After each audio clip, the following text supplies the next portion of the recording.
Good evening, ladies and gentlemen. Coming to you live from the outskirts of the internet. This is the Gaming Saloon for July 14th, 2018. With your host, Space Record 2448 and Rampant Epsilon. Hi, and guess what I forgot to turn off? What did you forget to turn off? The multi-Twitch link. Well,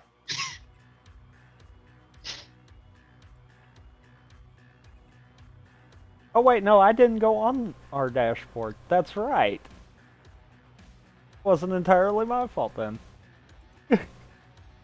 oh, and since I have this old Insignia TV that came out of an RV, I now have the dashboard up on the site, up on this second screen. So I can watch the stream. Buffer. Every now and again. Shouldn't be buffering. It's probably just buffering for me. I was about to say, have you dropped any frames? Uh-uh. Then it's me. And bitrate hasn't even fluctuated, so... Yep, it's me. My internet gets weird sometimes. Like, it's why, if you paid attention to the old site, there was a John stream embedded on the forum site for a little bit. Because apparently, if I embed it somewhere, it plays better than if I just watch it on Twitch. Don't ask me why, it just does. I guess because it doesn't have all the background stuff. More likely.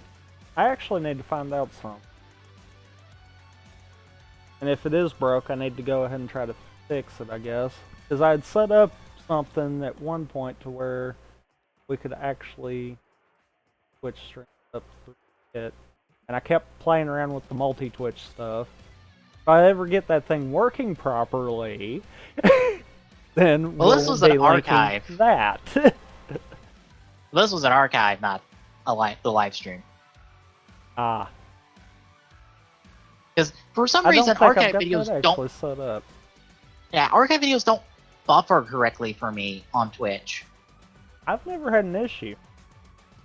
Like the 1 minute test I did to make sure that OBS wasn't freezing up on me yesterday before we streamed properly, it wouldn't even buffer that properly.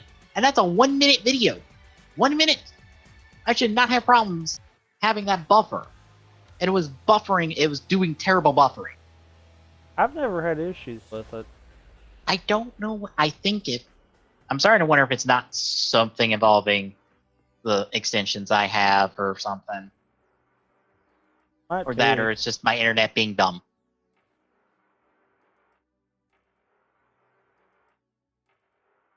So, we have a shorter week this week, but don't be surprised if one of our quick draws, we talk for an hour on it because, writer-related thing. Spoilers. Spoilers, it's that thing I was talking about before OBS crashed randomly on me. Oh yeah, it was the multi-Twitch one that I've got to fix because apparently the chat stuff breaks. And by breaks, I mean it worked for weeks and then just stopped. I didn't touch anything, it just stopped. And I'm like, why? Well, yeah. I guess before we get into that and what we have to talk about this week, tell me, what have you been playing these last? Honestly, not as much as I was expecting. Pretty much it's been everything we've been streaming. Mm-hmm. Plus a rando I've been doing on my own. To kind of, no pun intended here, but to kind of test the waters of the Wind Waker rando. I thought about what I was saying before I said it, that's why I had to preface that. By the way, I do want to point out that I think I can stand true behind it'll be 8 hours tops. Because I am not quite 7 hours, and I'm fixing to enter Ganon's dungeon. So, yeah, I feel like that's pretty on point. Mm-hmm. It might take longer simply because you don't know the game. Yeah. But and it'll definitely take longer if it keeps being linear. Like I don't get why the rando's being super linear. The one I did after I got through with Dragon Roost, it was just trying to open. And it's like, okay, why is this one being linear? Also, figured out something that we didn't know about last night. We will have to save and quit at some point. That actually makes the mail go into the next step. Because I booted up the one I was doing, and you know how I said Grandma's letter never went through? When I booted it up, it was there. So apparently certain pieces of mail only come through after a save and quit. That's weird. If it's a bug like that, then that's fine. It probably has something to do with the way the game does checks to see where you should be at. Because I know one of the weird things that can always happen is you can, because of the fact of us having Ballad of Gales, you can effectively do every dungeon at night. Because when you're in a dungeon, time doesn't pass. And if you make the mistake of going to like the Forsaken Fortress will automatically turn at nighttime.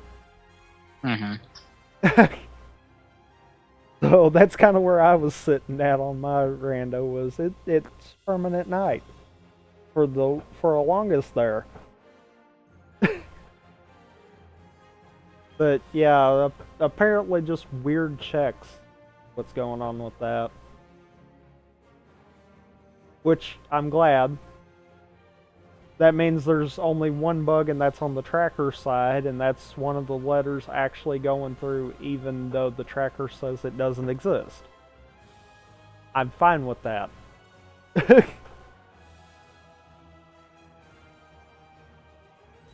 But yeah, outside of that, I've not really been doing anything. I went back to .hackgu after, I guess I kind of burned myself out after going so hard through Volume 1 and Volume 2 and going, I'm going to complete these Ryu books, which are the most grindy, monotonous stuff in the world. Because you know what these books are in the game? What? They're essentially a completionist list, where it's like, get every piece of armor and weapon and stuff in the game is one book. Defeat each kind of enemy once is another book. Gameplay time is another book. The things you do on your bike is a book. Gifting and trading with your party members is a thing in the book. Battles are a thing in your book. Dungeon exploring is a thing, it's its own book. There's like 8 books in here, and they're all these separate things. And is it the most like just boring thing to do after a while? Because you're really just checking shit off lists. So, from what I'm grasping here, the books are achievements. Pretty much. Grindy stuff to fill because reasons. Well, it's because, like, the story itself, the game, like, the main game is probably, like, 20, 25-ish hours. Depending on where you are in the level curve relative to the difficulty of the game. This is supposed to be the grind point.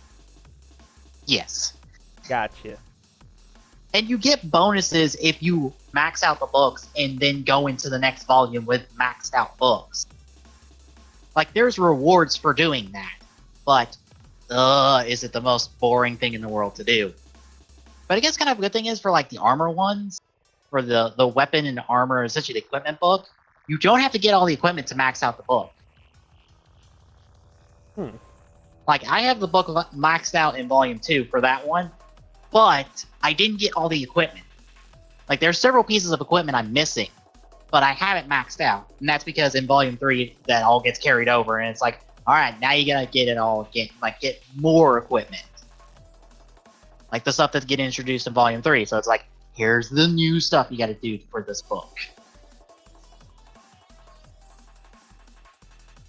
But like, that's why I'm just in this. I want to play Volume 3, but I want to get done. I just wish there was more character stuff I could do while I'm doing this, but there's not really anything. I'm just kind of in this frozen point in time as I polish off until I can go to Volume 3 and then get more character and story stuff. And it also doesn't help that like the combat in Doc Hack GU is not the most interesting combat in the world. It is very much hit this button at the end of your combo, either mash the button or hold the button for this meter to build and then let go. That is your combat in this game. That is almost entirely your combat in this game, unless you mix in spells that there's no quick select menu for. You have to go into your menus and go to your magic for your skills list and do your magic from there. And you only do one at a time in order for a meter to fill. Ooh. Or you have to wait for a meter to fill, and that's the same meter as your skill trigger, which are your special moves that you only really want to do when you get a Rengeki, which increases your weapon levels. Like, the combat's not that good in the game. I much prefer Kingdom Hearts 2 combat because it is far more interesting and exciting to play. This is boring. Like, I like the story, I like the characters, but the gameplay is boring. To be honest. But it's a... Well, I can't even say that. Kingdom Hearts 2 is a PS2 game, and this was 3 PS2 games. So I can't even say that. No, this combat is just boring. There's nothing... For an action combat game with zero real combo mechanics to it, yeah, it's boring. Kingdom Hearts 2 has combo mechanics to it. Has modifiers to your combos, has magic, and has all this stuff immediately available to you that you can immediately get off. Like, magic is... It is either 2 button presses away, literally 2 button presses away, or 3. Or 3 and how many ever it is to get to its line in the menu. If you have your quick bar set up, it is literally L2, hit your face button that you have assigned to that magic spell. You want Fire Raga? Or L2, fire. And you can just hold that down and just keep spamming it until you're out of magic.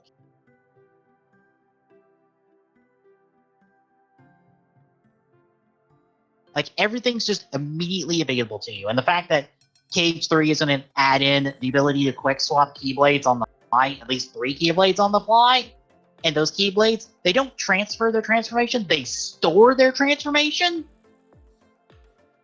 I'm like, so literally I can build up 3 transformations at the same time, theoretically, and just swap between all of them and then pop all their finishers just about all in succession.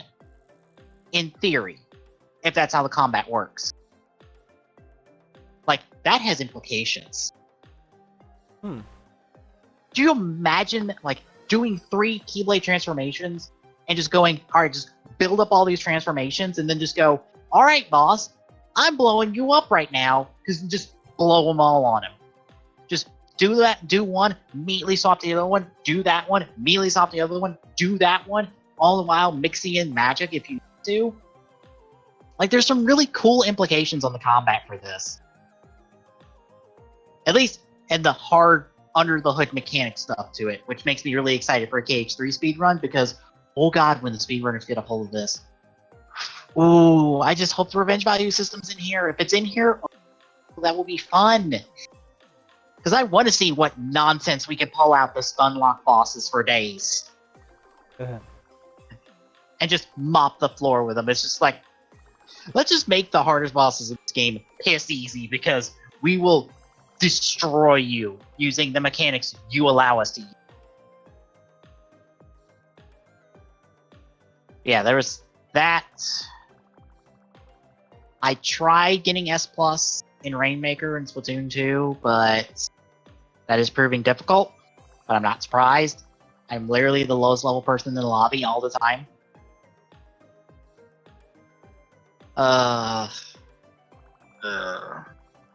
Literally, and I'm actually, not only that, I'm the only person below 30. Ooh. Yeah, everyone is like 40 plus sometimes. It's like, the skill difference. And the fact that I can still help win games. I think there was one game where I managed to get a hold of the Rainmaker, and I ran it almost to their podium unimpeded.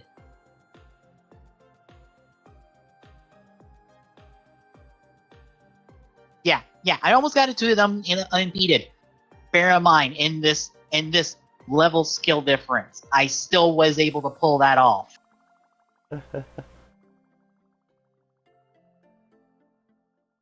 Granted, also in the game today, some asshole spawn camping our base, and you know what happened? What? Well, I'm dealing with him. My team went and... Cut out right there.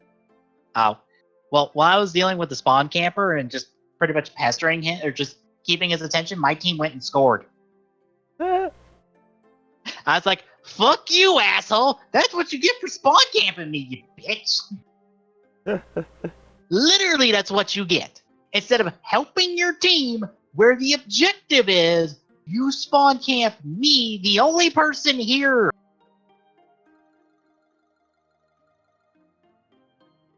Because he killed me and I came back and was trying to kill him when my team scored. That's funny. Yeah, I'm just like, that's what you get. You should have been over there helping your team. Because that's where the objective is. You play the objective in Splatoon, especially in ranked play, because in ranked play is all about the objective. You play the objective. If you're not playing the objective, you are trying to open up a way for the objective. Because I think one time I split off from the team pretty much to go flank. And that was the only time I really stayed separated from the team for long. Was pretty much just go the long way around to get in behind it. In hopes I could maybe disrupt them enough that my team could get an opening, or just flank them outright and kill them. Because I'll be honest, I don't give a shit about my KD in Splatoon. I super don't. I don't either. What's funny though is because I don't, I wind up having like better KD in Splatoon than I do in most other shooters, and it's like, yep, that figures. Yeah, I can not get a kill and die 5,000 times, but if my team wins, fine. I don't care. I'll take 5,000 deaths. I don't care if I have to use my body essentially as a cover in order for someone to not die. That's fine. Because I am still playing the objective and playing the team game, which is what Splatoon is about, folks. Also, don't mind kind of doing some stuff I should have done a long time ago. Mm-hmm. With reorganizing certain things. Yeah. I got my Marina and Pearl Ambiibos in, and I wonder if this is going to continue over to the Octoling Amiibo, but you know how, I want to say this is true for even the original Inkling Amiibo. I think. Not only. Okay. That's not quite true. I was about to say, Marina's tentacles are shiny, whereas Pearl's tentacles are have a matte finish to them. And that's matte finish is the same with the Squid Sisters. And the boy amiibo from Splatoon 1, but not the girl amiibo from Splatoon 1. Hers has a shiny finish. Because I noticed that when I got them, I was just like, that's weird. Also, by the way, folks, they piecemeal out the gear for you, so have fun scanning those Amiibos 3 days in a row-ish in order to get that gear. Yay! Ugh. Can't they just dump all the gear on us at once?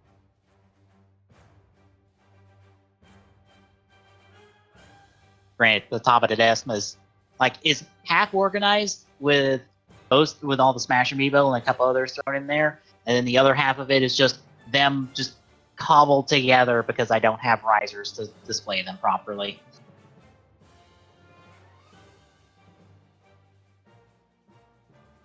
because I still need to get another set made so I can display all my amiibo.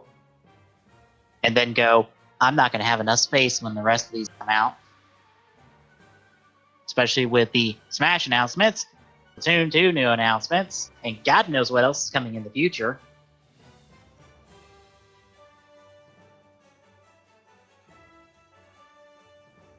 And by the way, folks, this is coming from someone who has 100+ amiibo now. I think I had 100 amiibo right now with Marina and Pearl.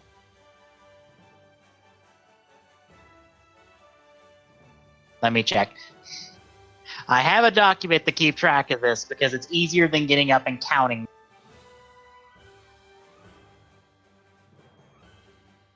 Uh-oh. Oh, what? Internet hiccup, maybe? What? Unless that's OBS, because I'm trying to do multiple things at once here. I saw the stream buffer, I looked down at the bit rate and it's red, but I'm not dropping frames. Okay, fine, I'll take you out of studio mode. God. Be a diva. 92 actually. If I get the actually it's now like 11 amiibo I'm missing, it'll be over 100. And bear in mind, that's not every amiibo in existence. If you get every amiibo, I think that's 120, I want to say. Just about. Actually, it'd be more than that, especially if you count all the Animal Crossing amiibo. We're probably at about 150 then. Oh no, my internet's just taking a derp. That's not good. Because I looked at Discord and no, my ping's like, ouch. Mm-hmm.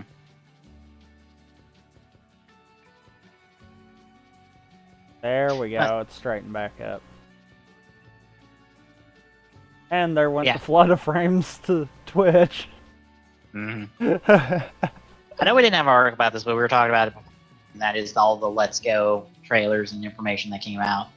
Which went, hey, here's Misty, here's some riding Pokemon, we actually get to battle legendary Pokemon, which makes me go, why aren't we battling every Pokemon in the game? Are you trying to emulate the raid battle stuff, essentially? With the legendaries?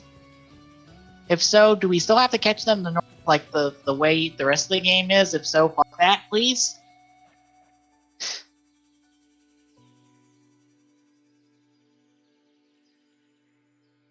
I don't want to have to go through the work of taking down a legendary only for my catch to be based on luck. Yeah. Granted, less luck than usual, but still. Those fights are meant to be hard. The Mewtwo fight is meant to kick your ass. Unless they have downgraded Mewtwo a little bit, so he's not as, level difference from you. Okay, I'm gonna say this. I think we're probably right on this being the casual Pokemon game. Yeah. AKA, we're probably gonna have a really nerfed Mewtwo. Mm-hmm. That's not good? Question mark? Yeah. I mean, like, maybe it is, but probably not. Mm-hmm. Like, I know a lot of people are excited for this Pokemon game, especially people who have not played a Pokemon game since Gen 1.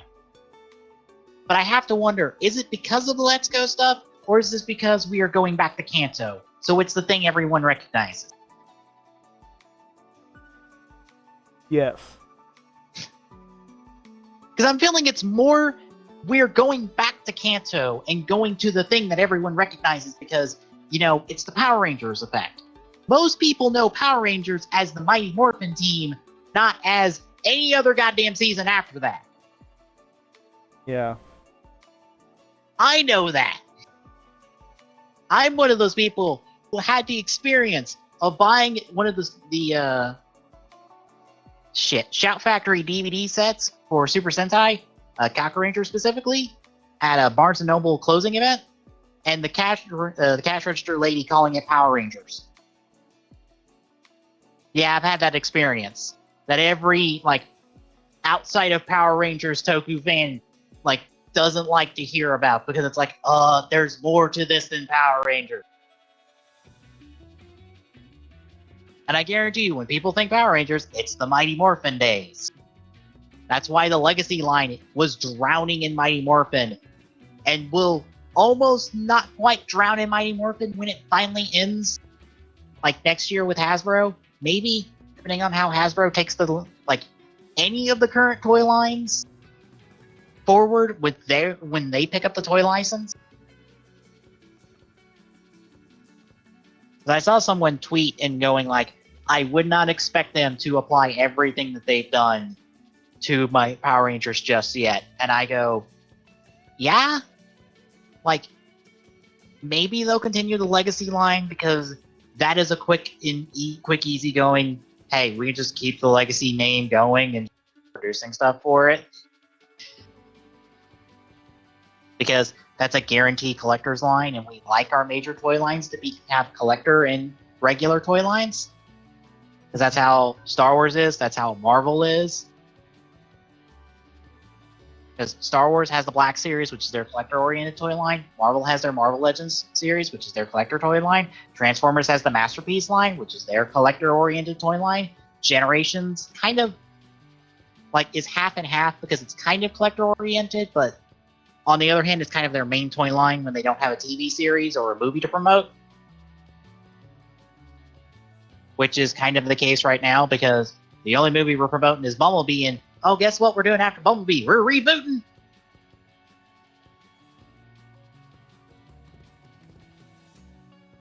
But I would just wait and see. I don't know. I mean, I feel like, yeah, we needed a Kanto remake after the way Sun and Moon did. Yeah. I didn't figure we were going to get a Pokemon Go game out of it. Yeah. And I don't know. I really don't know how I feel on that. Yeah, especially when I found out that apparently you can't go into Brock's gym without a Pokemon that has something has type advantage on Brock's Pokemon. Which is dumb. It's so handholdy, and I'm like, why? Why? It's okay to tell them about types. All the old games told you about the types, but they didn't make you stop and go, no, you must do the correct thing, then progress, instead of going, well, I want to beat it without having type advantage. Or, walk in there with just Charmander and still beat the shit out of Brock because I have a move that has type advantage. Both of which I can honestly say I've wound up doing. Yeah.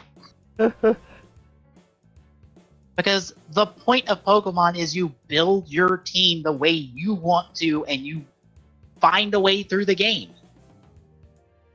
That's the point of Pokemon. That's always been the point of Pokemon, is the freedom of going, I have 6 slots here. Who do I put in these 6 slots? Like, I dig some of the ideas that go into it. I dig the idea of putting more emphasis on your starter, making your starter kind of special in a way. That way your starter is not just another Pokemon. Or just your first Pokemon out of several you're getting in the game. You have a bond with it. Because they're doing customization with the starters, and also Eevee is now getting a female variant. I don't know if I don't think it will carry over to the other evolutions. But that's there, but does Raichu have a female variant? I don't think so. Technically, it's a gender difference, but it's a gender difference that is specifically for a female and a female Pikachu in this case, which is why I say that. But like, Raichu has no gender differences as far as I remember.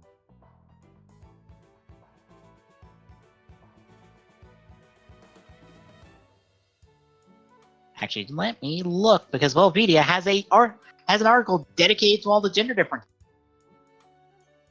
That's funny. What? That it has an article dedicated for that. Yep. Oh wait, no, it does. I don't think it's carried over. Is that carried? Female Raichus don't have a point on their tail. Like the lightning bolt on their tail does not end in a point. Huh. Granted, the only thing I'm seeing for this is the sprites, I think, from Fire Red, Leaf Green, so I don't know if that carried over to the 3D models. I'd think it would carry over. Yeah. Let me look.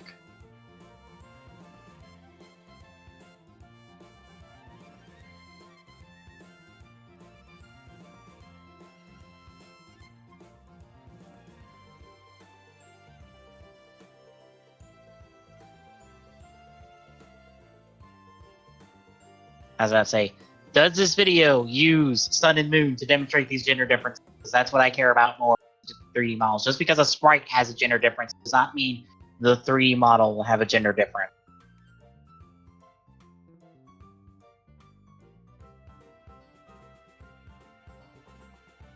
You'll also have to make sure you don't get mistaken for the Alolan forms. Because I would think, if I'm not mistaken, I think they did have a predominant one, but it was harder to pinpoint if I'm not mistaken.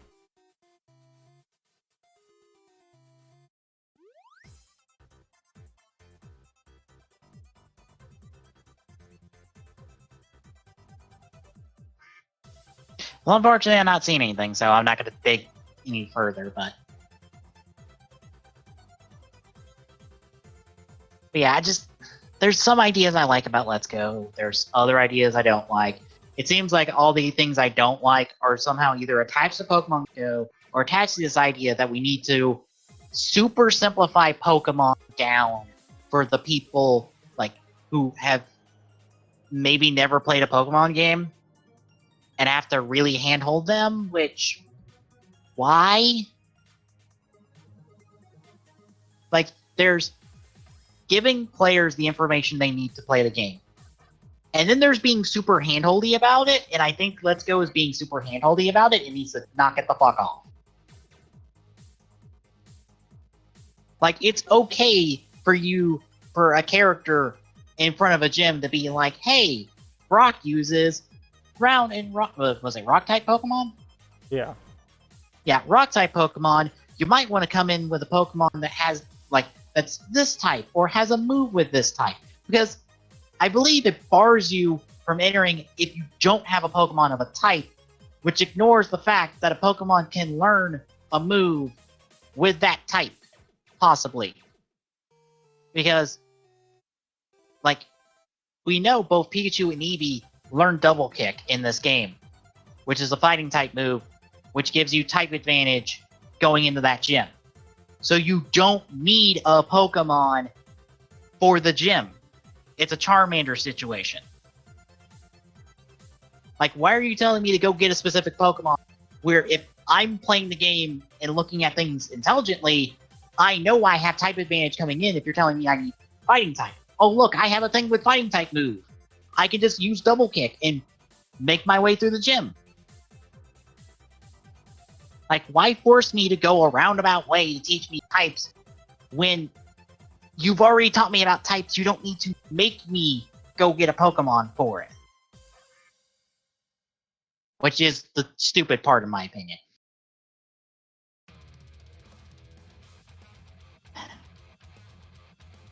Maybe it won't be as bad as I think it is, but I have concerns.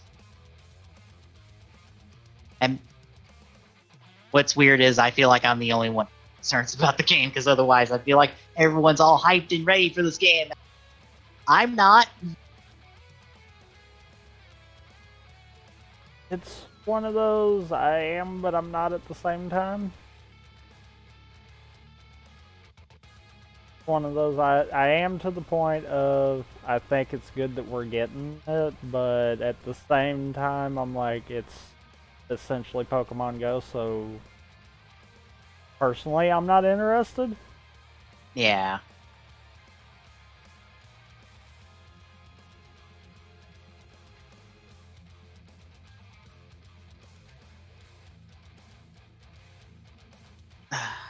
Well, anything else about Pokemon Go before we hop into articles?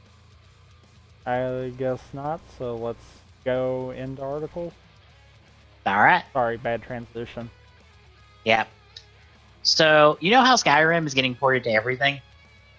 Played in Alexa. Yep. Yeah. Which, by the way, folks, if you didn't know, that's not a joke. Skyrim is actually in Alexa. Just ask her about it. Apparently, Todd Howard was asked about the whole situation and pretty much stated outright, if you want Skyrim to stop getting ported, stop buying all the ports. But it's Skyrim. Have to buy it all. I mean, wait, no, that's Pokemon. Yeah. I just have to go. He has a point. Yeah. If Skyrim stopped selling, they would stop porting it.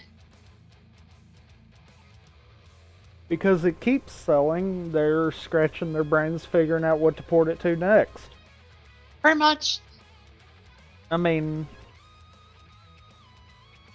I know what can be their next port. They can port it to Android Auto. I was about to say, no, they can port it to 3DS. Figure that one out. Well, I mean, they could do that too. And then you can port it to the Vita. Just for shits and giggles. I guarantee you that one will lose you money, but you can at least try.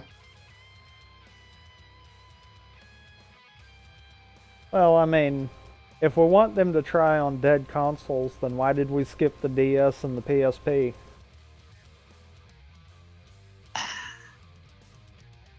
Yeah. Fair point. Or, I mean, we do now have a audio version only. So, you know what? At this point, screw it. Let's port it to the NES. Let's just go all the way back. To be fair, that wouldn't be the first time I've heard of something. Yeah, I know. Because isn't it Final Fantasy VII that's actually... there's actually a Chinese bootleg of it that is playable on the NES? I don't remember if it's the NES or the Super NES. It's one of those two. Either the NES or the SNES. I can't remember right offhand, but yeah. Yeah. But I don't think it's a Chinese knockoff. It's actually a demake from Thailand, I think. There's some part of the world where a lot of newer games get demade into previous consoles because that's where they're at console-wise in that part of the world. Or it's cheaper to get those consoles than newer consoles, so games get demade into those ones. Bear in mind, this is all highly illegal because no rights are respected there, but fuck it. I think that's also the same area where we got the Super Mario Kart Fighter. I think you're right. I know it's the same stream.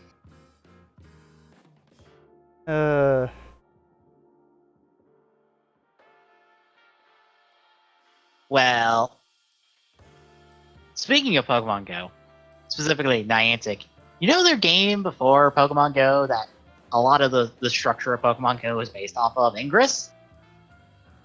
That, you know, in all seriousness, I am surprised that Niantic got the rights to it because that was actually developed while they were under Google. Oh. So, like, yeah, I'm honestly... This one partially has me impressed by the sheer fact of really Google's kind of just let them have access to it and didn't even Be like, no, we want part of this.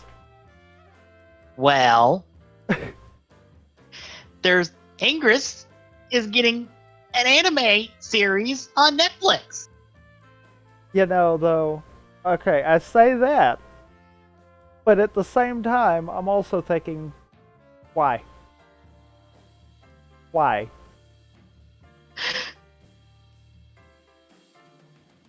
I don't know.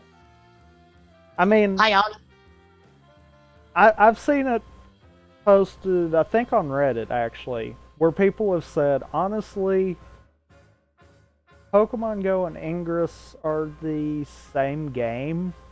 It's just they put a notable franchise with the game, with Pokemon Go, and that's why it took off. Yeah. There's nothing different between the two. Yeah. And that's honestly, I did kind of goof around with Ingress for a little bit there, but I did lose interest to it for the exact same reason I lost interest in Pokemon Go. Mm-hmm. And I'm one of the few that is like, yeah, they're exactly right. These two games are the exact same thing. But you know what's better about this anime series? It's coinciding with the launch of a revamped version of Ingress. Huh. Adding a little bit more to the why. Why? Why are you revamping Ingress? You're making money with Pokemon Go. Why? Who's gonna play Ingress at this point? I'm gonna throw this one out there. Okay. And honestly, this is a really good comparison here. Look at Square Enix. Do they really need to keep going with Final Fantasy games? Considering how much they're trying to draw out 15, probably not. Do they not also have other games that are popular enough, and if they dedicated more time, could become bigger franchises on their own? Kingdom Hearts. Well, Kingdom Hearts is a franchise. That's taken 8 to fucking 15 plus years to complete its fucking story arc that has been selling since Kingdom Hearts 1. It's spread across far more platforms than any franchise should ever fucking draw its entire plot out to, because bear in mind, folks, all of those games on all the portables and all that other shit, those are all still main plot games. The only not main plot game is the mobile one. I mean, let's be honest. Square's a perfect example of the exact same reason this is happening. They can't turn away from the one thing that actually put them on the map. Because in all seriousness, there is no way that the Pokemon Company would have ever came towards Niantic to do Pokemon Go had they not saw there was some player base with Ingress that was consistent, that was active, and the way the game was set up. They would have went with someone else or done it in-house. Mm-hmm. Pokemon Go being a success for them was a happy accident. Yeah. Ingress is truly their bread and butter. So I can understand them wanting to pour so much into it. Because still, even to this day, there's an active player base in the game. It might be a drop in the bucket compared to Pokemon Go, but might as well. I do have a question, though. Did Ingress have a plot before? Yeah.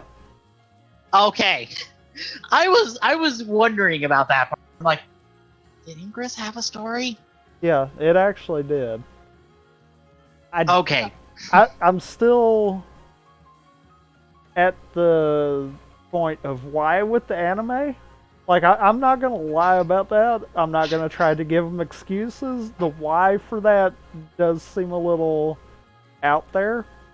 It makes me wonder of like how is it because you're the success behind Pokemon Go, you're able to negotiate with Netflix to be like, can you please do an anime based on our other game? Why are we not doing one on Pokemon Go?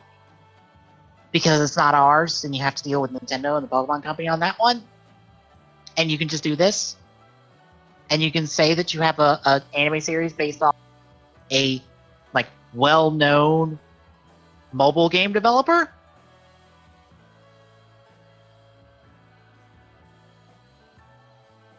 It's definitely gonna be one of those that I'd be interested to see what comes out of it.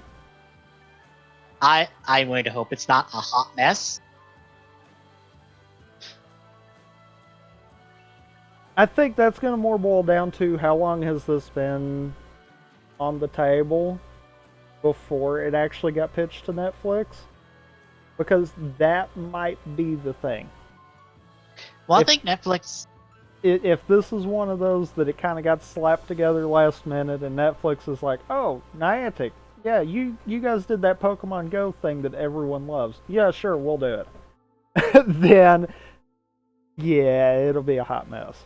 But if it actually had time to brew before it got pitched, and it was looked at on Netflix's side thoroughly too, then might be good. Yeah. Also, if I'm trying to remember if I'm correct on this, I think Netflix is really trying to get in the anime game and kind of compete with Crunchyroll because Crunchyroll's the main. I want to say they're the biggest anime distributor online right now. They are. Yeah. So Netflix is like, we want a piece of that pie. We want to get a whole bunch of anime series, which is I think where Little Witch Academia came from primarily because that's I want to say that's a Netflix original series.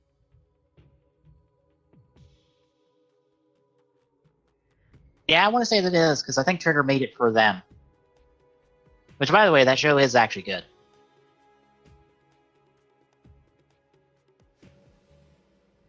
But yeah, I think they're trying to worm their in, and I guess this is one of the ways they're going to do it. Of just like, we've got the anime from the Pokemon Go developers. That this is totally not Pokemon Go. It's the other game. And we're going to hope that you're okay with that.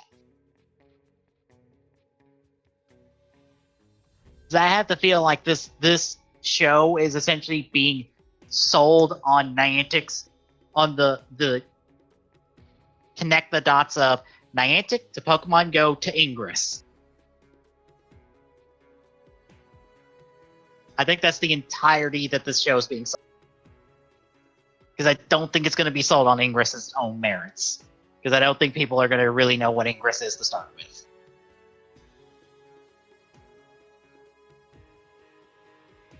Probably not. Yeah. But that could be a good thing. That could be a good and a bad thing there. Yeah. Because it might become one of those people that haven't heard of it, might see it on Netflix, and is like, oh, well, that's a new anime, I'll check it out. And then later they realize, oh, this actually is a mobile game too. Yeah. Although, personally, I think oddly enough, I feel like I'm being burned out on Marvel Netflix stuff because I only watched like one episode of Luke Cage and I have not been back to it. It might not help that like Punisher I wasn't super into because I'm kind of not into Punisher as a character. And I'm like, all you want to do is murder people. I don't care. You're not the most interesting character in the world to me. And then Luke Cage, I think, is just me being fatigued with it and going, right, there's like 13 episodes to this, and I know how Netflix series go with this kind of stuff, where there's kind of this lull hard somewhere in the series before we pick back up, and it's just like, ugh. I ended up just reading what happened in Luke Cage Season 2, which is way faster than having to watch all of it. Because bear in mind, 13 episodes doesn't sound like much, but like 2 of those episodes are at least an hour long. like at least an hour long. Like, I will double check real quick.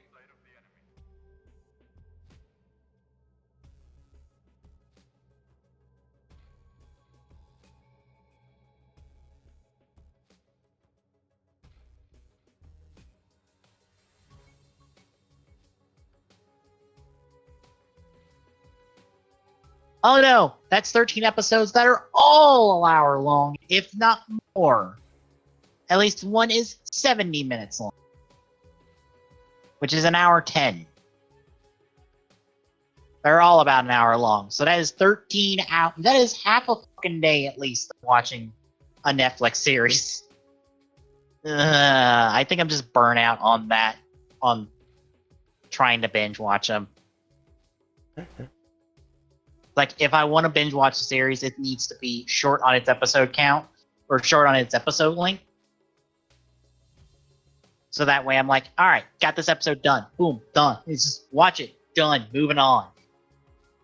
Because I don't think the Netflix shows are written that tightly for being as long as they are. Because I would rather watch a tightly written show that does leave me wanting more by the end than a show that is not as tightly written but tries to jam everything it can in there, even if it kind of fucks with the pacing.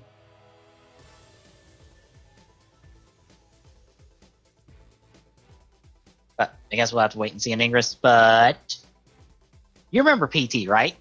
Yep. Apparently, a 17-year-old student almost got PT recreated 100% PC until Konami went no, but then offered him an internship in return. But didn't Konami kind of casually step out of the game arena? Pretty much. Well, no, because we got Metal Gear. I said casually. Yeah. I was about to say, what's the zombie survival one? I forgot what it's called. Everyone forgot what it's called. Yeah. I'm just saying. Like, okay.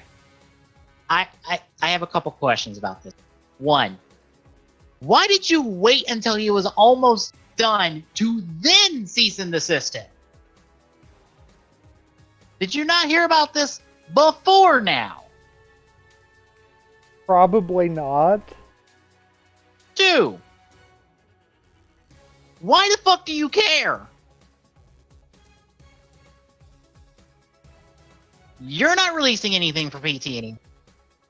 You're not doing anything with Silent Hills. And maybe even the Silent Hill franchise as a whole now. Wait, whoa. Whoa. What? Okay. That means the higher-ups took a little bit of time. Because look at the second paragraph where he's talking about the call. The rep was very apologetic and also had said the project had been very popular around the office. Meaning there was more than one person that knew about that at Konami. Again, why did you wait till now? If you're gonna cease and desist him, fucking do it before then. If you do it now, it means you're just being a spiteful bitch about it. You know what I almost wonder? I almost wonder if they kind of wanted to just let it go and see if he was going to be constant working on it and get it to that point. Because you think about it, this would be the perfect example on any kind of resume for this kind of stuff. And what did they wind up doing? They offered him an internship. Yeah. I mean, let's be honest. That probably was their qualifying interview, so to say. Where it's like, oh, okay, you're doing this. We'll see this through. Go for it. Yeah, like if you're gonna let him get it almost 100% complete, you know what you do? Team up with him and just put it out on Steam. That Unless, probably will wind up being what'll happen. yeah, at that point, why cease in the system and shut down the whole project? You Because literally it have was PT sitting. the reason I would bet is because of the simple fact of it would be a free game. Whereas if they bring him in as an intern and get his okay to use it, then they can make money off of it. Right, except PT was a free demo to start with, so you slap a price tag on it, everyone's gonna be, piss off. But I'm sure there's also a rights issue in there, because bear in mind, this was a Kojima project that Norman Reedus has his likeness in, that Guillermo del Toro has connections to as well. So that is 3 people you probably have to okay at the minimum in order to even begin to re-release this to start with. Potentially. I would say you at least have to go through Del Toro and Norman Reedus because they were outside your company. And they probably have a say-so somewhere else. Maybe, maybe not, because if it was for stuff like likenesses and any kind of resources, technically that's part of the agreement when they step in to even offer that to the company. So at this point, that would probably be solely on Konami. Well, Norman Reedus is the only one in the game. But Del Toro was listed as a director on it, and this was a Hideo Kojima project, so it might also have his name on it as well. That would be the problem. Something contractually in there somewhere probably makes it like a... Well... maybe not. Well, seeing as how... Yeah, seeing as how Kojima's part of it, yeah, that would probably be the big knife in it. Yeah. Because, I'm sure Konami and Kojima are not... It was probably one of those Konami figured if they didn't, they were fixing to have a lawsuit, and it wasn't even their fault. Yep. Granted, Kojima's busy with his whatever the fuck Death Stranding is, and I don't understand why people are excited about it. Like, I understand Kojima's on this, and Kojima is, like, a brilliant game designer. But we don't even know what the fucking game is. We just now got gameplay at E3. Like, how can you be excited for something that doesn't exist? Like, in terms of an actual game. Like, all I saw from that gameplay is this is a walking simulator game that is Kojima's way of doing a walking simulator game. Can we say Destiny 1? Bungie coming off of the success of Halo, everyone blindly followed them. I mean, kind of the same concept here. People are going to get burnt. Yeah. That always happens.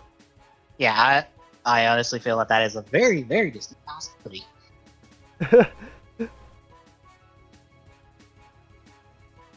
I mean, if people don't on this, then that'll be surprising.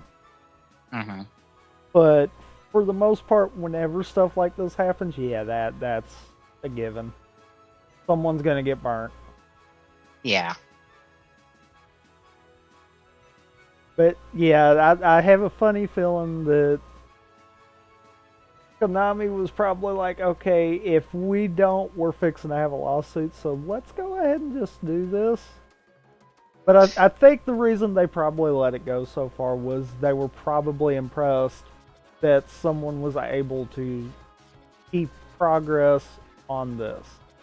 Yeah, and also do what a team of probably like a 10 to 15 man team did that was just... And also duplicate everything with like 0 original assets outside of what he might have been able to pull out of the PS3 or PS4 version of it. Yeah, I mean, There was a good bit of work there. Yeah. And that was probably the main reason why I could see them being like, you know, we're just gonna let this brew for a while.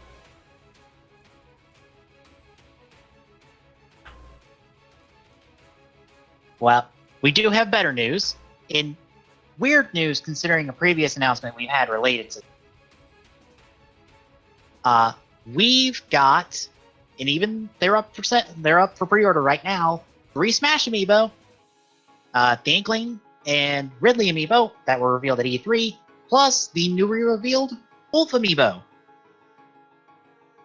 AKA the third pedestal. Yep. Which, okay. And also it was revealed that these new Smash Amiibo are going to be 15, I believe. Or what? They're 15. Yeah, no, 16 at 16. release. Yep.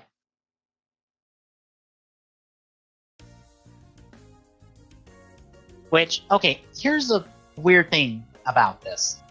We've got the Wolf announcement. And Wolf, all 3 of these Amiibo are coming out the same day as Smash Ultimate. Where's Daisy when she was announced before Wolf? Like, she wasn't shown before Wolf, but she was talked about before Wolf. So if you're releasing Wolf before Daisy, what happened to Daisy?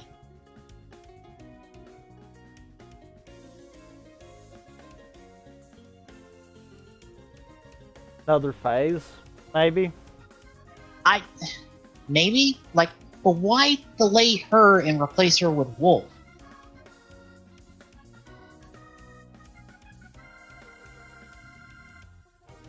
And also, maybe trying to make sure they've got a different pose. Possibly. Because that Inkling pose is actually different. So maybe that's what it is. Yeah, but I would have... Now that I think about it, does Daisy have official art for Smash Ultimate? I don't think so. Can't swear to that, though. Let me look. That's not the wiki I need. I need... Not that one. That one. Take me to that one. Well, Not that one. she might.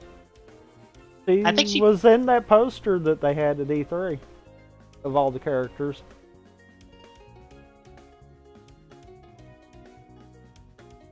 Yeah, she does.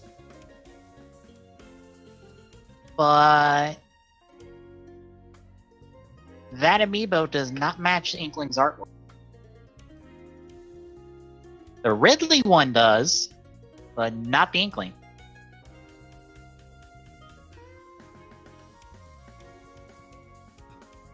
This wolf? What's the Nope. Inkling artwork? I will link it to you as soon as I get the link.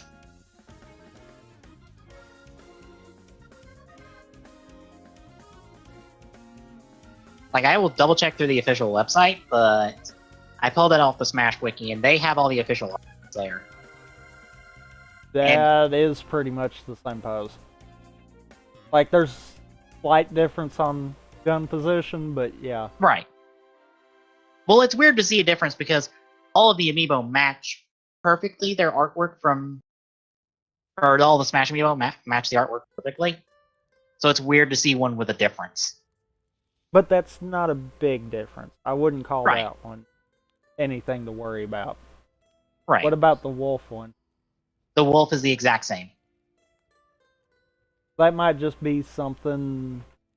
Maybe they tried doing it like that image and something didn't look right, kind of deal. Yeah. So they had to modify it. Mm-hmm.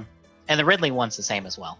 Outside of the crater at the base, that's not in the official artwork, but none of this official Smash artwork has that kind of stuff. But you know why the crater's there. He's too big for Smash. Yeah. Which, we have to keep that going. yeah. Which, looking at these 3, I also have this, like, another weird thought. Like, okay, we have the 2 new fighters. Possibly are only 2 new fighters. It's yet to be seen, but we only have so many months left till Smash Ultimate comes out. I'm willing to bet that is probably our only two quote-unquote new fighters. Yeah. We'll probably have new Echo fighters between here and there, but that's probably the two new unique fighters anyhow. Yeah. So we're getting a third amiibo, I guess, to represent the returning veterans. Why Wolf? Why not, I don't know, Ice Climbers? The far more prominent pair or far more prominent character out of the returning veterans? Maybe issues with how to get them set up properly. Because Yeah. what is their Smash art? Wouldn't they technically need a bigger base? Theoretically, yes. So maybe that's what it is. I was about to say, just give me the fire list. But you make a good point. Why not Pichu? Why not Snake? Why not, Well, Snake I understand because we might be in the same boat with Cloud One, which is why the DLC trio we're so far back in terms of when they came out. It might be a rights issue at the moment. But at this point, I feel like they would have had enough time to have gotten that in the works. Right.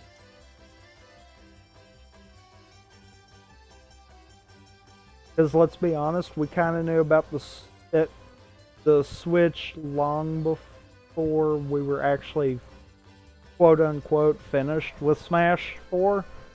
Yeah. So why... I would have to think this was probably starting development same time. Mm-hmm. Meaning there's been more than enough time to try to figure that out. Yeah. But still, like I said, why not Pichu? Pichu, Toon Link. Toon Link was already in Smash. I mean, Young Link. Yeah, Young Link. Not Toon Link. Young Link.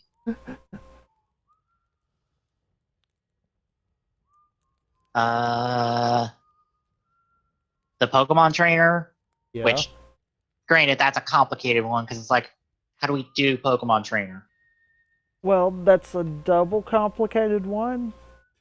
Because we do have a Charizard Smash amiibo. Yeah. So, do we do Pokemon Trainer with all three Pokemon? Do we do Pokemon Trainer with each of the individual ones and leave Charizard out of it? Do we make a technically new Charizard amiibo with the Pokemon Trainer too? And do the other two? I mean, that's one of those I could maybe see that one being the question mark. Yeah, and they also confirmed that like they're going to be reissuing all of the old Smash amiibo at the regular price, so those are all getting like new runs of them. I don't think all of them, but like most of them, I believe, is the key phrase there. Well, we know Charizard probably won't. Yeah, which I have another question, and it's mainly related to Legend of Zelda because they're the prominent ones in this case. Do we get new amiibo of them, considering most of the roster has received redesign for this game? Because Link's in Breath of the Wild outfit, Zelda is in her Link Between Worlds outfit. Yeah. Sheik is actually sporting the Sheikah armor in Breath of the Wild. So, with those, what I could maybe see is those becoming 2-packs. Or Possibly. we have 2 3-packs come out of it instead. Because Gandor also went through a redesign because he's back in his Ocarina of Time attire from Melee, not Twilight Princess, which is what his previous amiibo is based off of. You're right, which puts that up to 4, which means more than likely 2-packs. Yeah. We're probably going to get original Smash and then Smash Ultimate. More than likely in 1 pack. Yeah. kind of deal. And do Fox and Falco fall under this since they're under their Zero attire, which is it that far off from when they were displayed in Ultimate?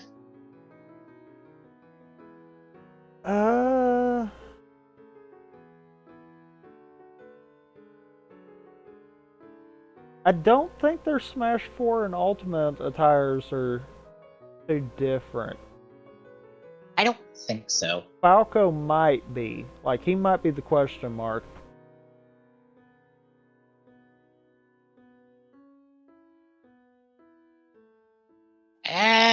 It's close enough that I don't think they would do anything with it.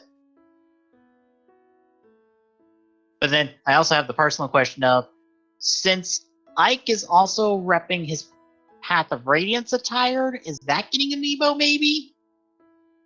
Especially since his official artwork shows him in Path of Radiance attire instead of Radiant Dawn attire?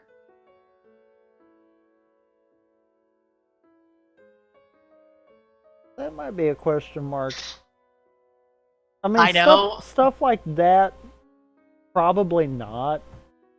Mm-hmm. Like, I would probably be surprised if we get the alternate amiibos for those. Mm-hmm. Because it is just a tire. It really Yeah, isn't that's kind of like a changing the two-player character. situation with the 3 DLC fighters we got. You know, in all seriousness,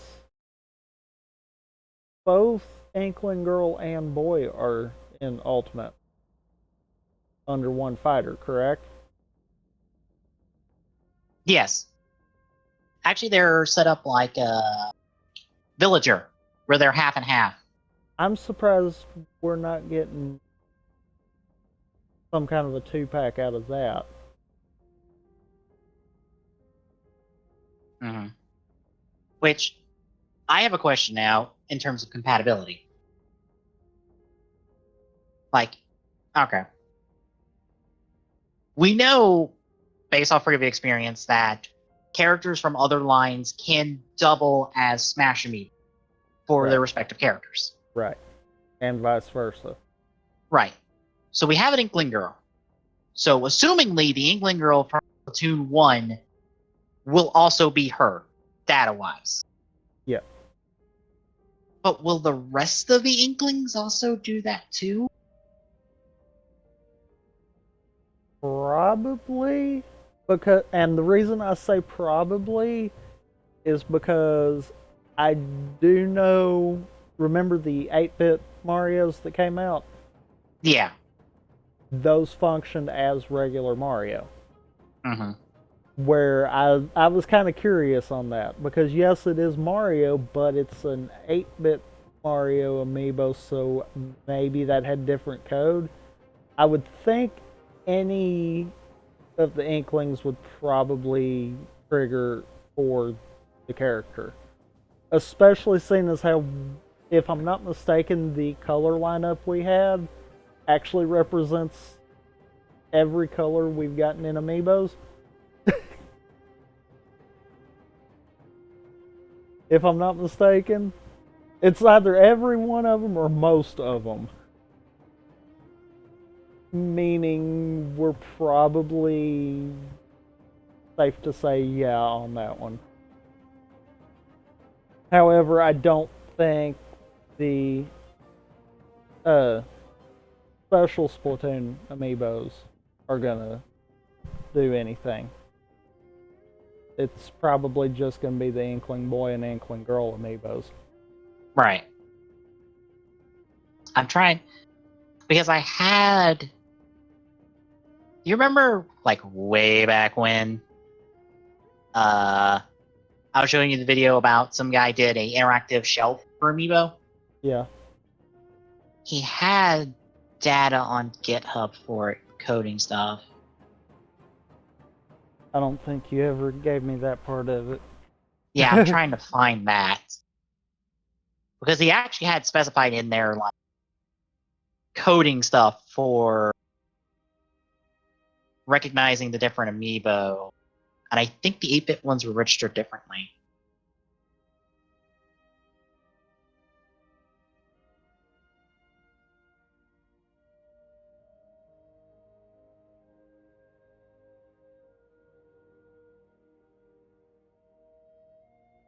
kind of more or less just following through Imager links to try to find the GitHub link. There we go.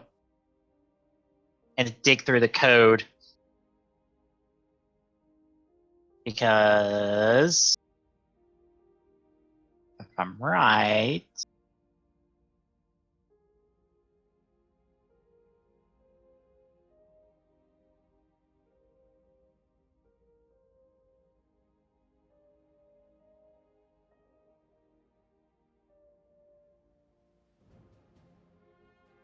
oh wait, the Inklings they're coded differently. No surprise, but Yeah, they are saying coded that differently. here too. Yeah.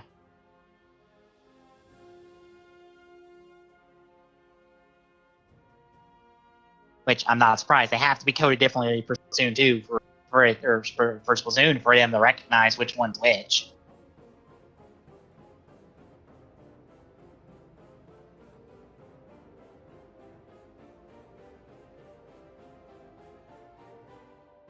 So yeah, I am excited for the new Amiibo, but I also go, considering how long it took for us to get that last 3-pack of DLC fighters, which wasn't a 3-pack, it was 3 individual characters, but how long it took to get them, oh boy, it's going to be another year we're done with Smash Amiibo, isn't it? Because Snake's gonna be the one that takes forever. I'm calling it now. Snake's gonna be the one that takes forever. Because everyone else is in-house. Everyone else is not going to take that long to make. Snake's the ones that's going to push us and have us wait forever to have the complete roster. And then becomes the question of, all right, how many other Echo Fighters are we going to have to... Because, by the way, I already have a Daisy Amiibo from the Mario Brothers line. So I guess I'm going to have some Daisy Amiibo now, because I will complete the Smash line for unique characters. Outside of a male Corrin, because that's not a unique character in my opinion, even though I've been tempted to get a male Corrin several times because I keep seeing it. You have no idea how many times I have seen male. Mostly because female Corrin was the 2-player one there. Which is insane, because female Corrin, I think, is the canonical gender for female's the canonical gender for Corrin now. I feel like. Or at least it's the most prominently advertised.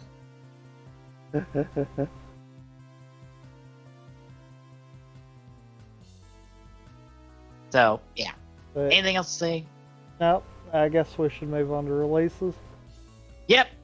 And I pretty much just didn't do PC releases this week because I was tired and I did not feel like going through dozens and dozens and dozens of bullshit in order to pick out the things that were either on the list already or might have been interesting. So no PC releases this week, folks.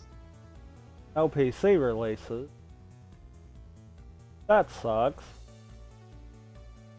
I know, you miss out on 5,000 different fucking simulator games because, oh god, is there 2 or 3 every time I look up releases. Or achievement hunter stuff. You mean or we VR miss out? stuff. You mean we miss out on Simulator Creator, the simulation creation? You joke about that name, but I guarantee. Yeah, I guarantee someone's done something with it.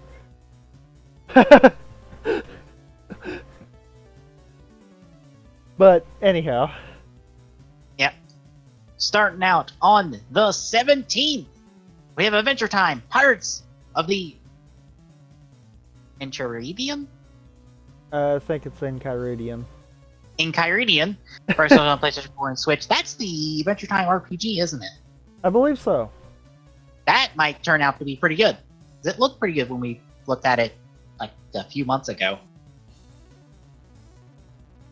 We also got Far Cry 5 DLC, Lost on Mars for PlayStation 4, Mother Gunship for Xbox One and PlayStation 4, Sonic Media Plus for Xbox One and PlayStation 4 and Switch, Tempest 4000 for Xbox One and PlayStation 4, The Path of Modus for Xbox One and PlayStation 4, Frost for PS4, Hop Along the Badlands for PS4, Ice Cream Surfer for PlayStation 4, Race Arcade for PlayStation 4, Toho Jinso Wanderer Reloaded for PlayStation 4. Ice Cream Surfer, damn it, I missed that one for Vita. Yes. Like I said, I was half asleep doing this shit. Hands of Fate 2 for Switch. Let's Swing 2018 for Switch. Mugsters for Switch. And Toho Jinso Wanderer Reloaded for Switch. Like I said, folks, I was half asleep when I was doing this shit. I just missed all of it. So there's 2. Let's see how many. On the 18th, Sonic Mania on pack for Xbox One, PlayStation 4, and Switch. I believe that's the DLC if you already own Sonic Mania, and it's $5. Yeah, I believe it's confirmed now to pick up the Encore stuff. It's $5. So I'll be picking that up. Yeah, that might be the easiest pickup in the. Granted, I've seen people be like, I don't know about Mania Plus stuff because it's not that interesting, but I'm like, it's more Sonic. I'll get it to see how broke the new characters are.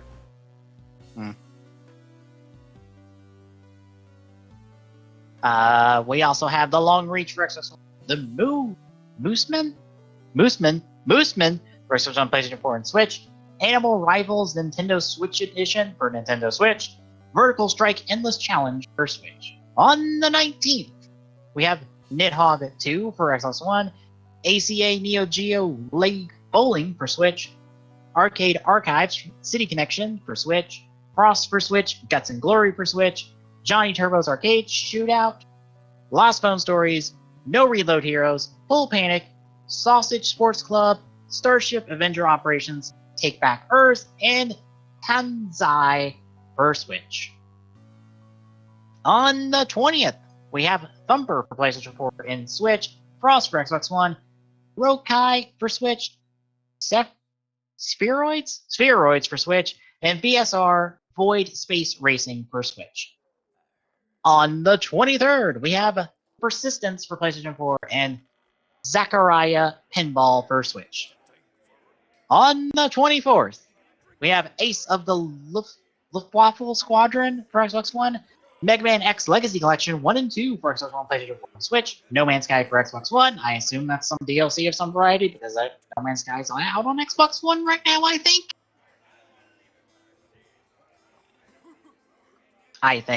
I think you're right. The Banner Saga 3 for Xbox One, PlayStation 4. The Council Episode 3 Ripples for Xbox One, PlayStation 4.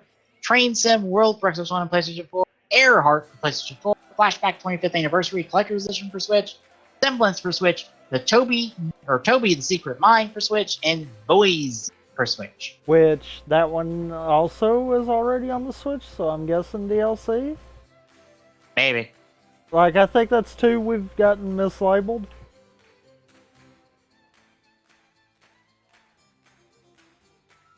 And I'm not saying it's something that you might have done wrong. I'm saying that might just legitimately be mislabeled. Yeah, GameFAQs often has things mislabeled that I if I know is wrong, I double check to make sure that it's wrong, and then I don't mention it. But if I don't know it's wrong, it gets put on the list anyway, because I'm not fact-checking every goddamn release. I do not have enough time in the world, or enough care in the world, to fact-check every goddamn release. Individually, mind you, to make sure their release dates are correct.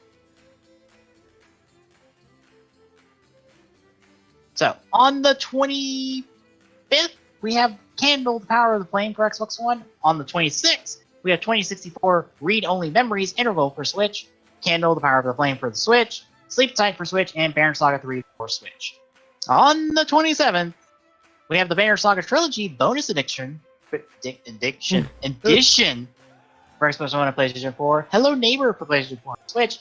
Final Light The Prison for Switch, and Go Vacation for Switch. Ooh. That might be another pickup. Darn it! Why is the Switch getting good games? Because Nintendo made a really good console that everyone put their stuff on. I know. It's so good, but so bad too. Yes. One moment. Do not close out the link I gave you for my quick draw. I guess it's not that one that you were meaning to do? It's the wrong one. It gives the toy catalogs Yeah, that's not the scans. That's the That's toy the catalog actual list. list. That may or may not be correct, mind you. Yeah. The scans are legitimate. This list might not be legitimate, mind you. Also, you added a weird space now. That is because of the link. Length. I fixed it. Yeah. The link caused that spacing. And I just caused spacing of my own. Yeah. Because the link went to the line. Yeah. Yeah, just going in the correct rows, and I'll just say this up front. We had Zio information come out past where I was talking about it when I tried to talk about it on Wednesday. We've got the full catalog scans, the Q1 catalog scans for Zio. No new catalog scans for Lupin Ranger, Patter Ranger. So it looks to be a very Lupin-heavy focus late in the show. No surprise on my part. They've been focusing. The Lupin Ranger seems to be the focus of the Patter Ranger, so of course. But I will mention the previous link I had was this item list, and I can't really confirm anything here except I'm gonna hope that this one thing is correct. The DX Ride Hey Saber. Hey Saber. Hey Saber. Yeah. I like it. Yeah. Also, there's a DX Time Machine and Ride Watch, which that's what the gimmick of this line is. They're called Ride Watches.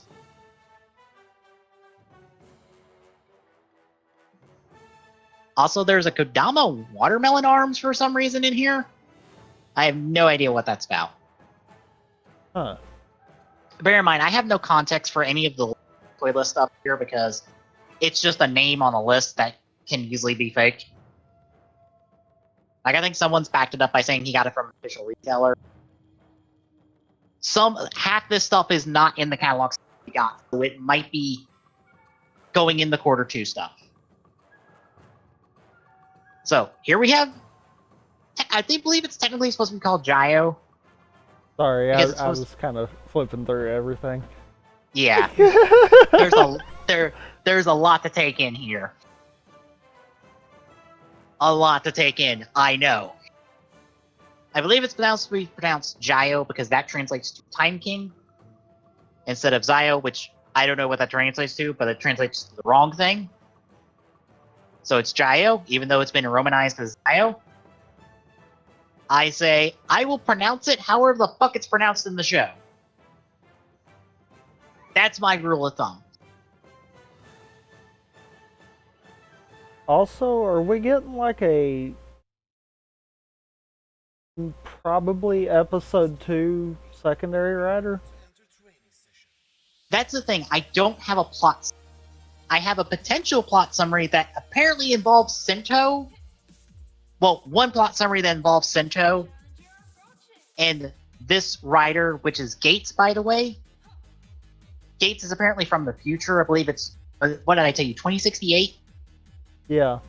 Because that is the time that's displayed on his belt, whereas Gio's has 2018 displayed on his belt, which those are called the Jiku drivers. Like, one summary says he's from the future, and him and Sento travel back in time and, like, make Gio happen, and they go fight anomalies through time. Or at least him and Gates fight anomalies through time, not with Sento. But I have the question of, why is Sento involved in a timeline that he's heard of? Because Generations Final confirmed he's in an alternate timeline.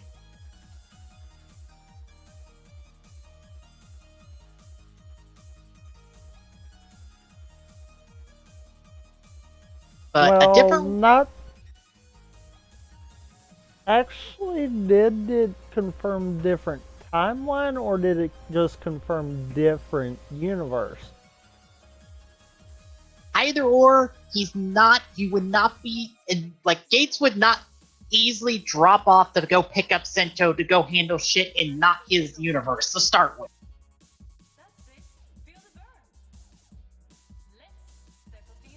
I mean, okay, to this I'm gonna say, could we not have something maybe somewhat similar to how Sento's dad is doing in build at the moment, Possible. where he's kind of been there effectively the entire show, but invisible until now because plot. Yeah. That has the weird thing about Sento being involved at the start, which makes me go, yeah, Sento's not involved here. He's involved in the Versus movie, or the team-up movie that happens in, like, December. Like, because he's guaranteed to show up for that movie. He's not necessarily guaranteed to show up in the show unless you negotiate a contract with him for his actor for him to show up in the show. I believe in the contract, when you sign up to be an actor in the writer show, you are signed up through that movie.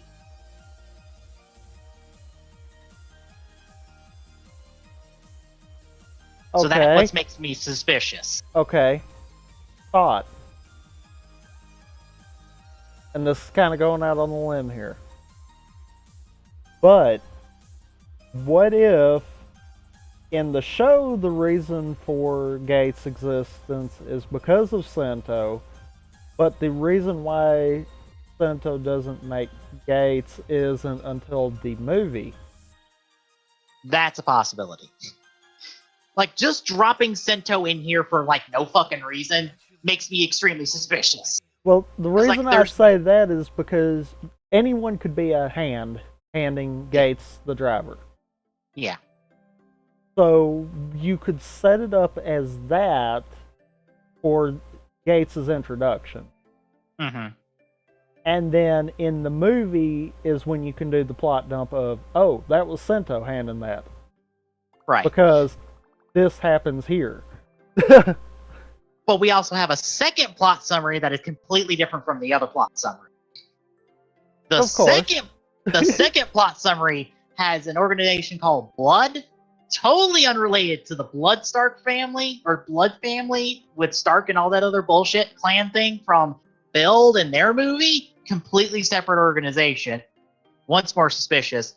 That apparently Gates is traveling to the year 2018 because no writer was born that year. And because of some timey-wimey bullshit, the guy that's Gio got wiped from existence. But I guess Gates pulled him out. And they're fighting to make him exist again. And they're fighting and monsters got spread through time. And they're traveling back in time to the various timelines. In order to essentially not have monsters fuck up the timeline. Which, I dig that one, actually.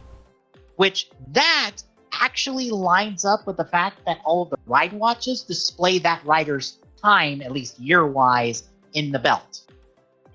It lines up with that aspect of the driver. But bear in mind, both of these summaries came out after the scans. I believe. Yes, they both came out after the scan. So whether or not those are based off the information we already have is one of those chicken egg situations. I think the second one's probably more realistic, because that would also explain the scans having both riders already visible. Yeah. Like we have to know about both of them within at least the first 2 episodes. Yeah. So that one would make the most sense, really, because then, and really maybe they're both right. I mean, to a certain extent, maybe they're both right. Mm-hmm. Maybe it's a case of, for some reason, Sento does have a hand in why Gates goes back, and that is because of the movie kind of deal. Mm-hmm. So, I mean, that makes sense, and then them going into the different riders' timelines to remove monsters that shouldn't exist there makes it kind of work in line with all the shows too, seeing as how that can be between any episodes in theory. Yeah.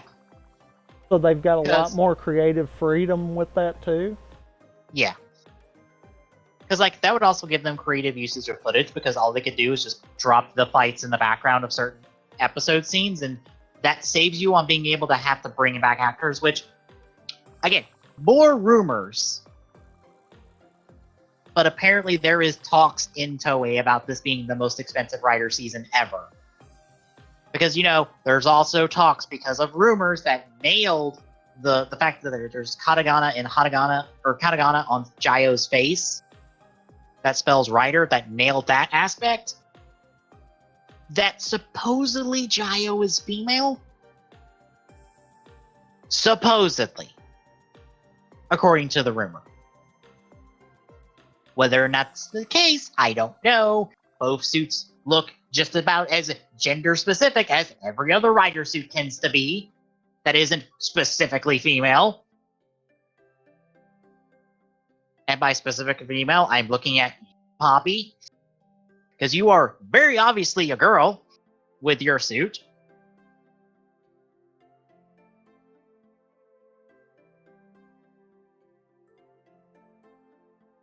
So, I mean, possibly? Like, it is possible, but I'm not going to bet money on this. Because it's entirely possible that it's not true. Like, I know people are going to point out the protruding arm on the front of being like, that would be a thing for a female armor. And I just go, maybe, or, it might not be. Well, I was kind of... they don't do good... Well, they don't do the suit justice on a lot of the different forms, because I was thinking, maybe it's something with the base form. Well, bear in mind, all of the base form suits are actual shots of the suits. The only other actual shot of the suit in this catalog scan is the build form. Film form change. The X8 one, that's actually a design sketch. Or not a design sketch. That's not an actual shot of the suit. That's essentially concept art. That's the same with Gates as well. The Gates suit here, that's legitimately the suit. And the Ghost form change, that's also officially a suit. The drive one, though, no. The drive one that is type Trideron for some reason instead of type Speed, that's concept art.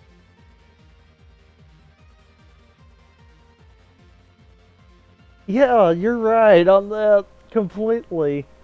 Because you even see it better now than before. I get the gimmick is going to be, the shoulder pads are going to be whatever that rider's gimmick was. Which I have to ask, what happens when we go to the early Heisei era? Those watches here. That's going to be a good question. Like I get that's the gimmick. Mm-hmm. But the drive one, that's legitimately Trideron. Because the gimmick would be the shift cars, not the tires. I think they went, we can't put shift cars on here. We are not putting Hot Wheels on the shoulder pads. Why can't they? They did the gas hats. They did the models. They did the icons. I know. But apparently Hot Wheels is too far. Which makes me go, you have 3 fucking riders with cars. 3 riders with cars. Ryuki, Blade, and Decade, all 3 of their gimmicks are cards. Are all of their shoulder pads going to be cards? Probably, but they're probably going to be different enough to make it work. Like, Ryuki, you can skip out on that by having the Advent deck. Like the actual case the decks are in. You can't do that for Blade, and the only way you can get out of it with Decade is if you do camera. And that doesn't work because there's nothing Decade has that's a camera. Okay. Except the Deca driver. Yes and no. The gas hats that are showed, which I know this isn't the actual suit, but the ones that are actually showed on the X-Aid one do represent X-Aid's gas hat. Yeah. The bottles on the build one represent the 2 bottles for base build. Mm-hmm. So could we not effectively utilize Decade's main card for the We shoulder can. pad on those? We can. I'm just saying Which we'll would have be three different rides. but it would be different enough. Yeah. And then, let's see, you said Ryuki Blade were the other Yep. two? Yep. Okay. Blade wasn't a lot of the characterizations off of that based off of actual playing cards. In motif, yes, but the Rouse cards don't look like playing cards. But to signal it anyhow, they probably could get around to do that. Yeah. Like, Decade and Blade, you're not going to be able to get around cards and them having kind of similar shoulder pads in that aspect, which might be good because that saves on budget. Yeah. Ryuki, if you want to make it different, you could do the deck itself instead of just the card. Actually, you know what? There might be some minor sharing too. Depending on how they build the gas hat shoulder pads, you might could utilize them also for the double suit too. Do a repaint, and it possibly you depending on how they make them, a repaint and a little bit of ability to detach stuff from it, you might can make it work. Yeah. Actually, it would be better for them to do throw in the build one because they already have the color aspect of the build. And I would think they would do the Gaia memory inserted into the shoulders instead of just plastered on the shoulders like the gas hat. Because it feels weird that the gas hats aren't inserted into the shoulder pads and instead are just hanging there.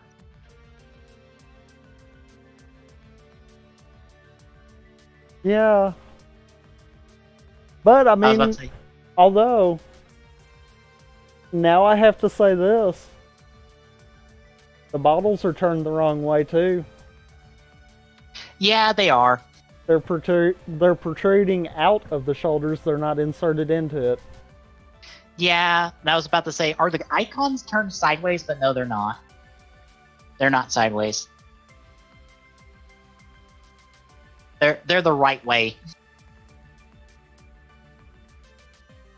Which, in case you're wondering, folks, the visors for when they do these armor times, the visors then spell that rider's name. That's cool. Yeah. Which, okay, speaking of the gimmicks on shoulder pads, there are several riders that they have nothing for. Yeah. Because Kuga and Agito have no gimmicks. There's no toy gimmick. There are literally 0 toy gimmicks you can use for those. So how you do a Kuga Agito one, which they're actually not listed here in the time watches and scans, except Fize's, so Phones, except that wasn't his gimmick.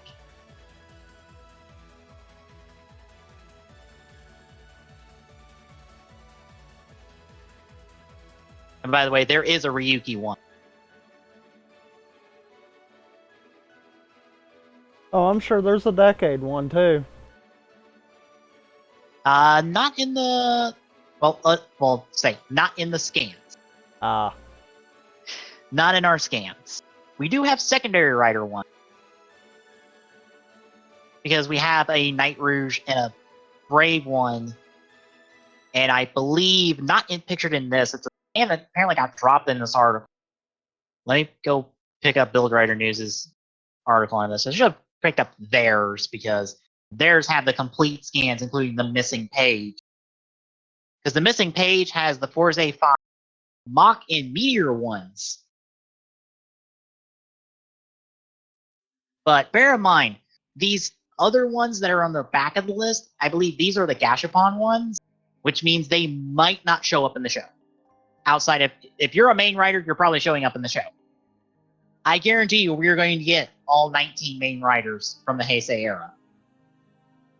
The only thing that I'm wondering is the simple fact, and one of the scans is already showing it.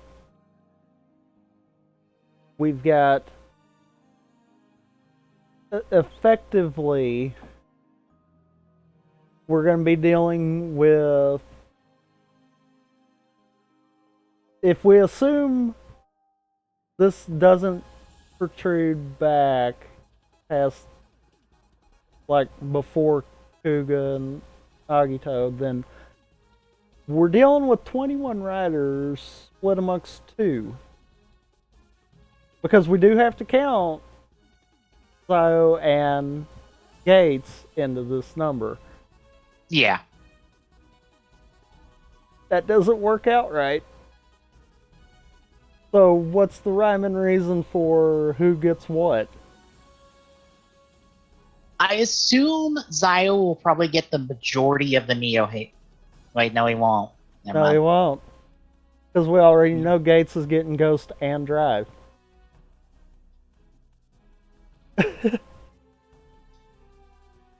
I would have to assume Zio gets Decade for theming. Considering, Zio has Decade's color scheme. Actually, I might have just saw it. It might be every 2 riders swap to a certain point. That's probably it.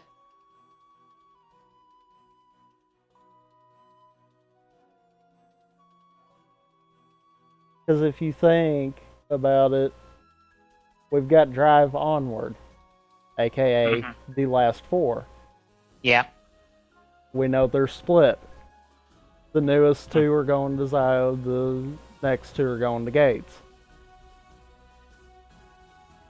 So it's Which probably going to alternate like that to a certain point.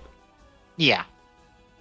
Which means Zio would next get Gaim and Wizard. Which And would Gates put would get Forze and O's with at Gates. which would means give Zio, Decade and double to Zio. So Gates would then get Kiba and Deno. Zio would then get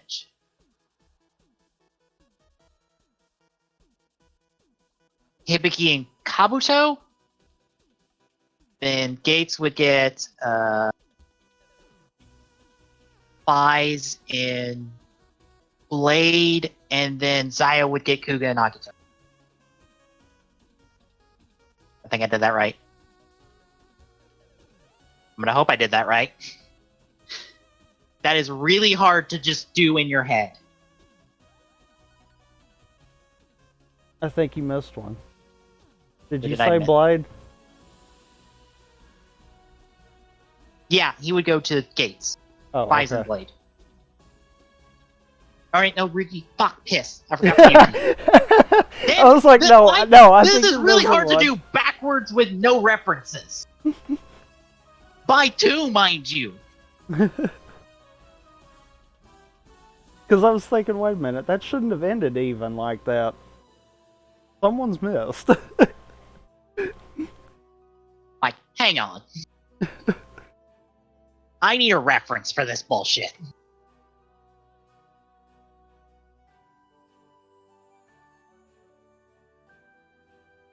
So that's build, exit, Ghost Ride, Gaim, Wizard to Zio, we had it right to Decade. Yeah, we had it right to Decade.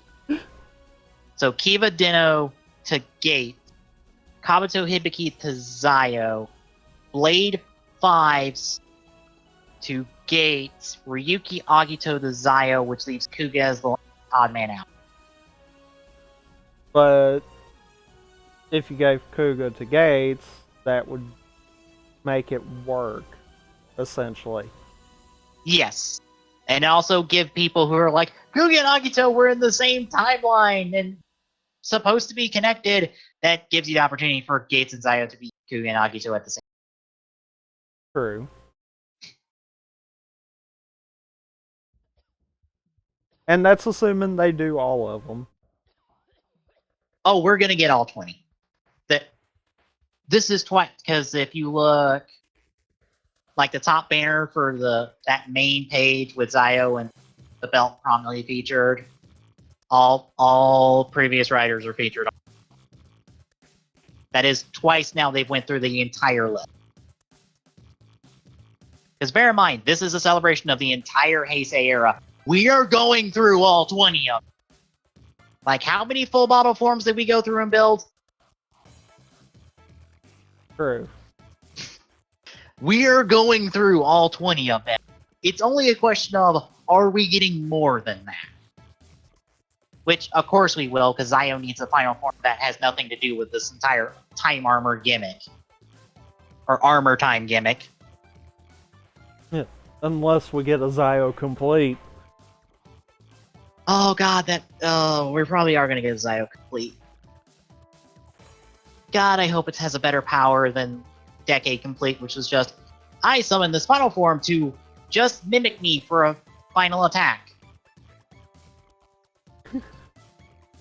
Like, if you want to get fancy, and even though the Drive one kind of does it, have a thing that lets Zio swap between rides. Or final form armor times. Or, you know what would honestly kind of be cool? Have something akin to Grateful. Pretty much. Where Zio could summon different riders as like a not full body, but kind of like basically like a hologram kind of concept, and they can fight alongside. That is far better, and that's what Decade Complete should have been. Yeah. That's seriously what Decade Complete should have been. Because I could see like a big final battle, if that was the form, utilize every single other rider before. Yeah. And kind of do this massive fight scene with a showcase of every rider. Yeah. Which, I know they can't... Okay. If Let's Go Common Riders, like, use of the secondary riders up to that time period are shown, we might not have the suits for all the secondary riders anymore. I know we don't have Gills' suit anymore because it was destroyed at the end of the Agito due to too much water damage, and they've never replaced the suit. The only Gil suit that exists anymore is the Exceed Gil suit that was shown in Decade.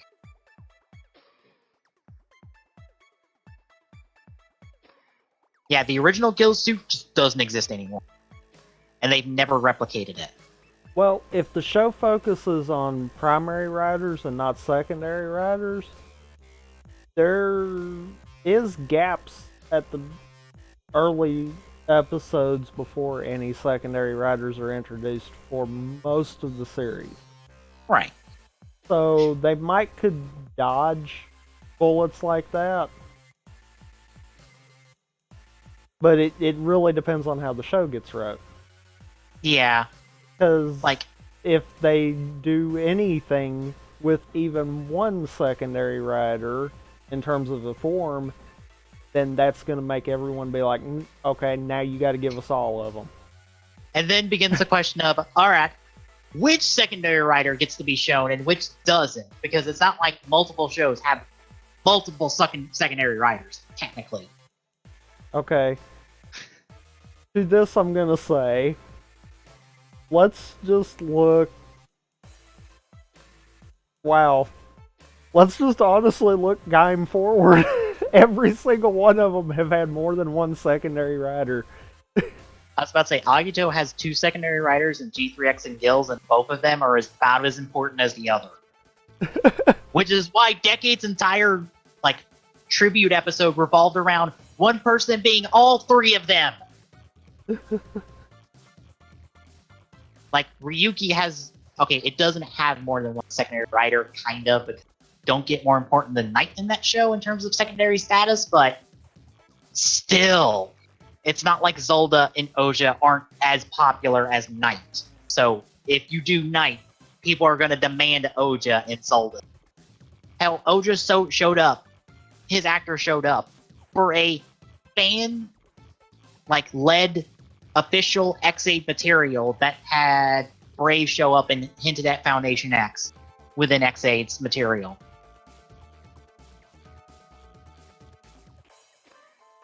I'm trying to think of all the others. Yeah, there's several. Yeah. I mean, Jesus.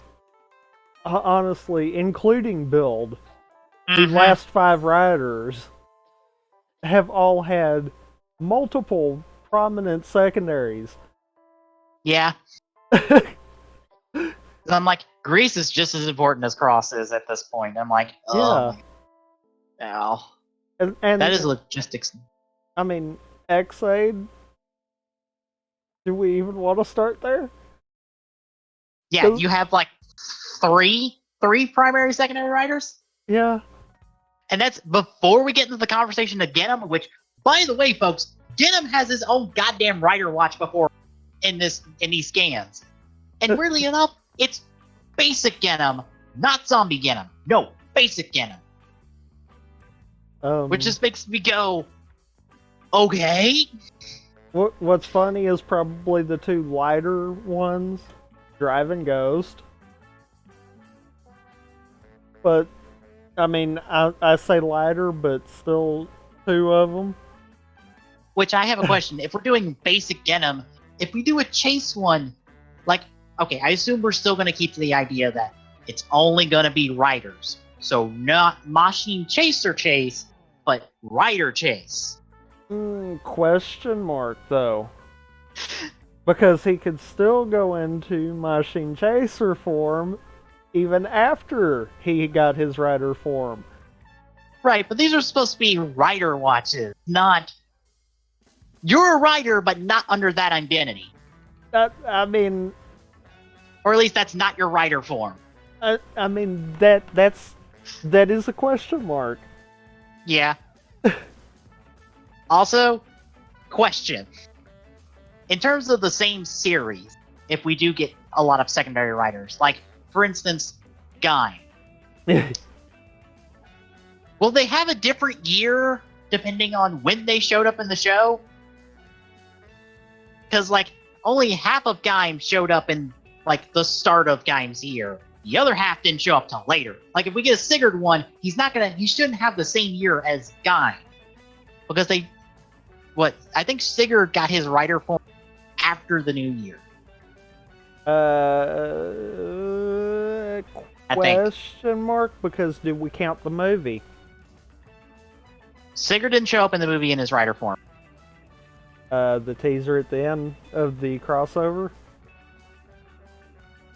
Sigurd isn't in his writer form for that. I thought we had all the energy riders in that final little teaser shot.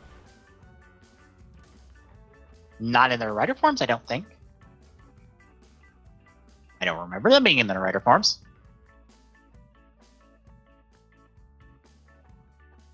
One moment, folks. I'm going to go pull up the movie because I have a copy of that.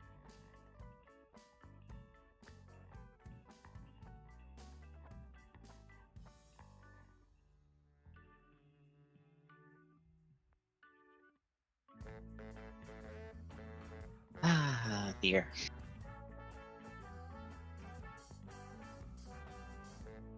There it is. No, you're right. Oh, okay. You looked it up. I found the images. Oh, okay. I was about to say, yeah, it's hinted at there, but it's not. I think Takatora might have shown up as Shinzengetsu at the end of that movie, but not Marika and Sigurd. We didn't get them until after the new year. We didn't even get Duke. I don't think Duke was Duke hinted at in that scene? Technically, yes. I was about to say, is Ryoma in that scene? Because I don't remember if he was or not. Yeah. He's handing Takatora the new driver. Okay. But yeah, he doesn't get his limited energy form until after the new year. And if we go even further and we go into fucking movie writers, those are definitely not the same year. Like, we get some Next Drive, Malice, fucking who else? But I don't think we can count stuff like that. Like, it would have to be legit secondary riders. Put us at the point of, you know, probably with Gaim it might be the easiest. Right. Also, I mean, Like, it's the easiest and the hardest because while that number kind of dwindles pretty heavily, it also kind of was all early in game. mhm. Which, might I also add, that's going to be hard to do any kind of an episode without showing off one of the other secondaries. Yeah, because Kota's never really on his own for like any stretch of that show. And on top of that, even if you do kind of count the beginning part of Gaim, the show kind of taps every bit of going all the way up through the beginning of him getting the belt, at least until Baron. Yeah. Meaning Like we have no wiggle room to try to make that work. Yeah, the reason I say going beyond secondary riders is because, yeah, you know what other toy line like went hog wild with the Legend Rider material? It was the Wizard Rings.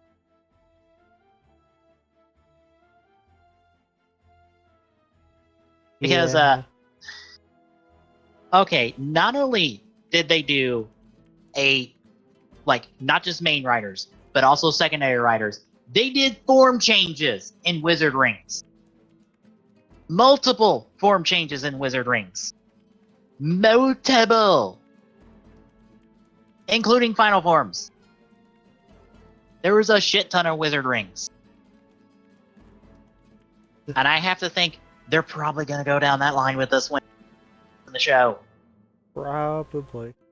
Because like I said, that Night Rouge, that Brave one, those are Gashapon, which aren't guaranteed to be in the show. Because there's several Gashapon full bottles that have never had a form associated with the show. And they only ever got Gashapon released.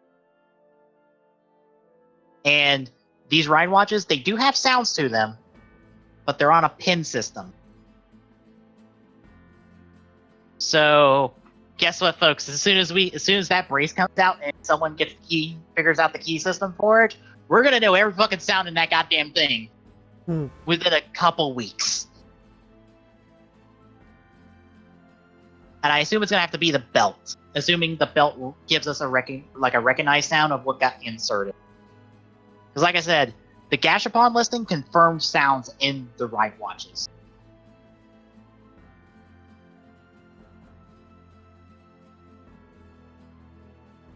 Ugh. But time will tell on that one. Yeah. Although, I am curious about one thing plot-wise. Because we've had two distinct halves of the Heisei era. Are Gyo and Gates supposed to represent that?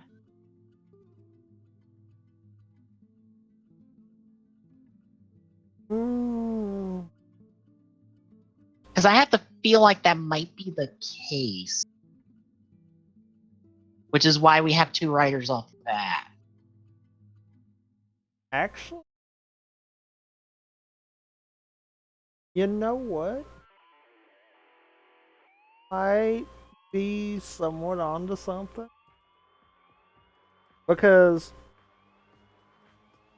keep something in mind with this too. Kind of take cues from their suits. Gates feels more like the pre-decade kind of forms. Yeah. Design aspect. Whereas Zio, the design aspect really kind of emphasizes the whole motif for the show. Mm-hmm. So you might be onto something with that.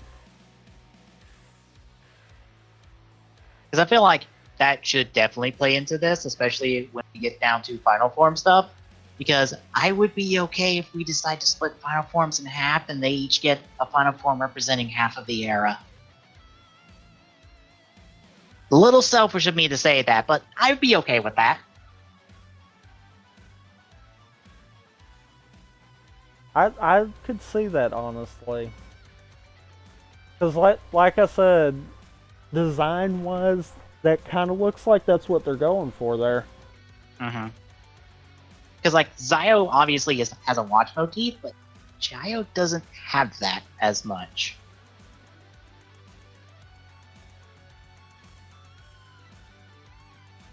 Granted, we don't get the best, like, close-up picture of him to really dissect his design aesthetic, but I have to think he's more like an alarm clock, maybe? Is the closest thing I can come up with.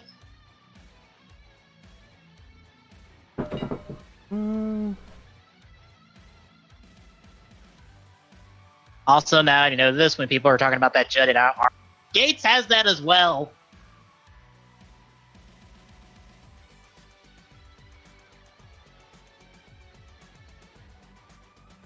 Like, that's the same on both of them. So I don't think we can use that for the gender debate, unfortunately.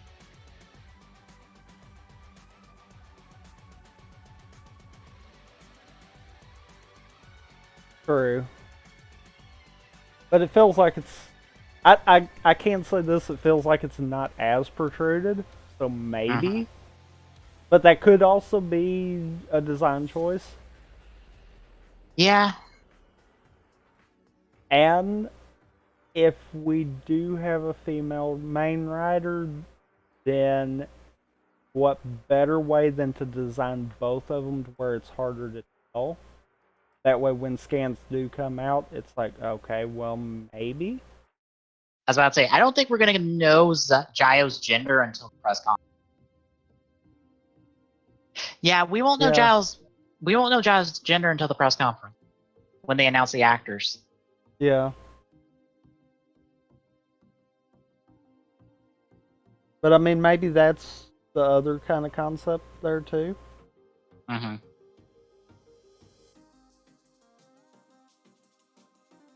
But yeah. I mean, I agree with people saying that, like, if we're gonna get a female main rider, it's gonna be now because they're gonna go, this toy line will fucking sell on nostalgia alone. We don't have to worry about, oh no, it's female main rider, because people are gonna go, I'm gonna buy my favorite rider's live watches and whoever associated with him.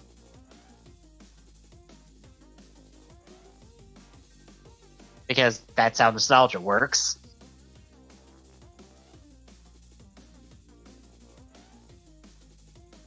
Which oddly makes this toy line the safest toy line of any rider series. Because it's all rider based. Yeah.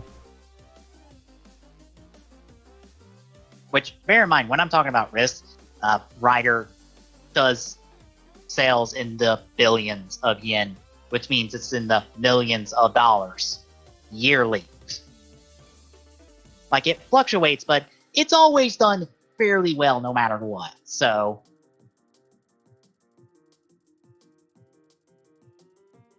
yeah, I think that'll do it for us talking about Gio.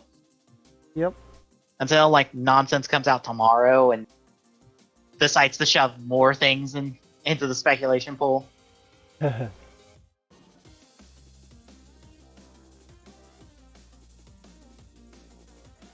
But I guess on that note then, I'll go ahead and mention mine.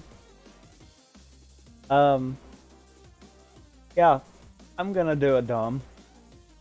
I don't know when I'm gonna do it yet, but at some point I'm gonna do a week where I just do Wind Waker randos, Link to the Past randos, and possibly an Ocarina rando.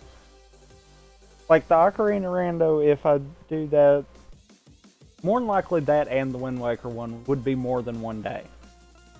I'm not crazy. But, yeah. So stay tuned for that. More on that. I might try to do it before the end of the month, at least the start of it. Chances are, though, it's probably going to be next month. And I say that like there's so much time between now and next month, but yeah. I was about to say, in like 2 weeks, I gotta go take a test. That sounds fun. Yeah, especially when it's like a 100-question test and it's over a whole bunch of shit. I hope you remember. Pretty much, I'm just gonna have to just walk in there and be like, I know this, or I'm gonna figure my way around it.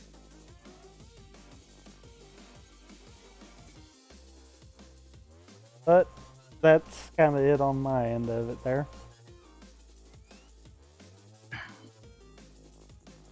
Yeah, I'm gonna. Ugh.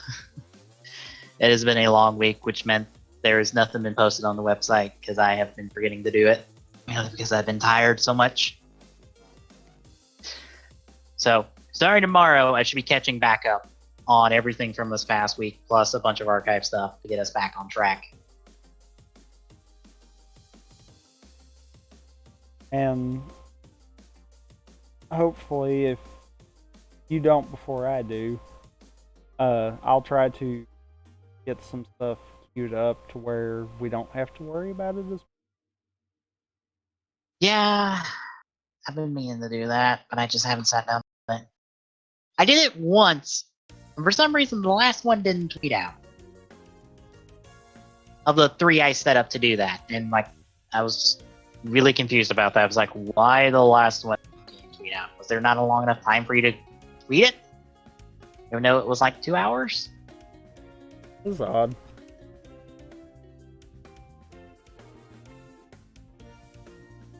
But yeah, with that, then do you have anything else? Nope. Then I guess we'll be back Monday with some more SWOTOR question mark. Yeah. A proper stream of SWOTOR now that we got it all situated, which meant I'll be posting last week's stream and this week's stream in one post. That one was kind of on the short side. Yep. And then, do you have any plans on Wednesday's stream? I may be finishing up the Flame and the Frog run I'm on right now. Because I got really fucking far for my second time playing the game. For my second run.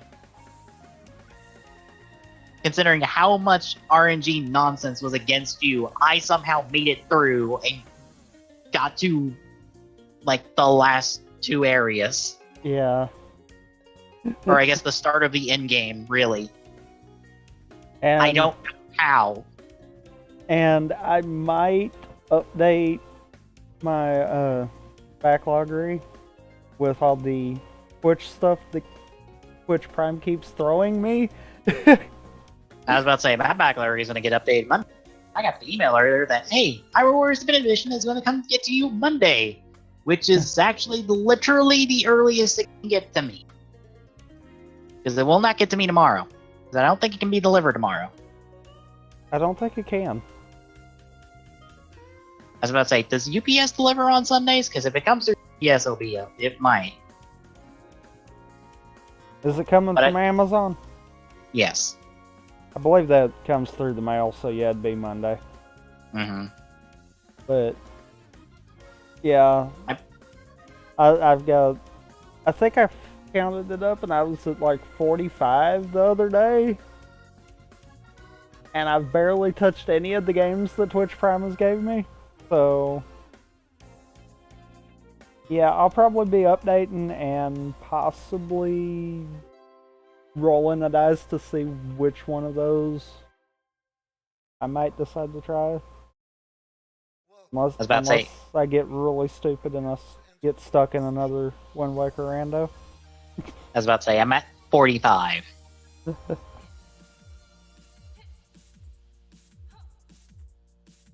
Which apparently only accounts for like 33% of my games I have listed on there, which is surprising.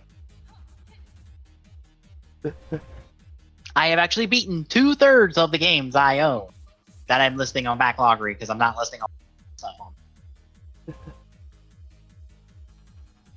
But yeah, there'll be that, and unless you've got something planned for Thursday, you want to use that as try to go farther on the Wind Waker rando? Might as well. Because I'll probably be doing a whole bunch of Hyrule Warriors off stream, which means I probably won't want to stream it because that will just be me playing more of the game and being burnt out on it back. Because I am going to blaze through the main story and see a story if I can get to Linkle so I can play as Linkle.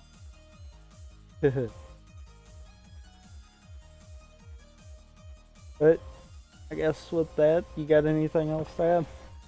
Nope. I guess we will see y'all Monday.